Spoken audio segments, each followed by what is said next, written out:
టీవీలు వెయిటింగ్, కేసీఆర్దే ఆలస్యం. టీవీలలో కూర్చొని మొత్తం చెబుతా, కాళేశ్వరం కథ మొత్తం వివరిస్తా, ఫోన్ ట్యాపింగ్ గురించి కూడా మాట్లాడతా, 1-2 రోజుల్లో మీ ముందుకు వస్తా, ఇంతవరకు పత్తాలేని కేసీఆర్ జల్దీ టీవీల్లోకి రావాలి, నిజాలు ఒప్పుకోవాలి, జనాలు డిమాండ్ చేస్తూ ఉన్నారట. చూడు ఈ కథ ఏమంటుండో, టీవీలు వెయిటింగ్ చేస్తూ ఉన్నాయి కాక, నువ్వు రాయే మాట్లాడు, ఇటు కూడా రా, కీనుసు కూడా రా, వచ్చి మాట్లాడదంతా, ఏమేం చెప్తావు. ఉద్దెన ముచ్చట్లు చెప్పే వాళ్ళ చెంప చెల్లుమనేలా తెలంగాణ ప్రజలు తీర్పునిచ్చిన సంగతి తెలిసిందే. దాదాపు 10 ఏళ్ల పాటు ఉద్దర హామీలతో ప్రజలను మోసం చేసిన కేసీఆర్ పాలనకు చరమగీతం పాడారు. అయితే అధికారం కోల్పోయినా కేసీఆర్లో ఏమాత్రం మార్పు వచ్చినట్లు కనపడడం లేదు.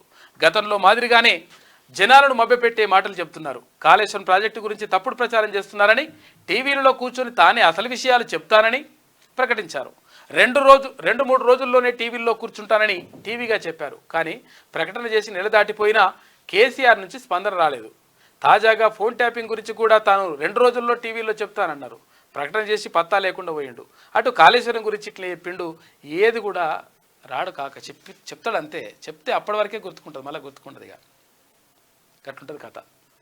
టీవీలు వెయిటింగ్ చేస్తున్నట్ట కాక. దా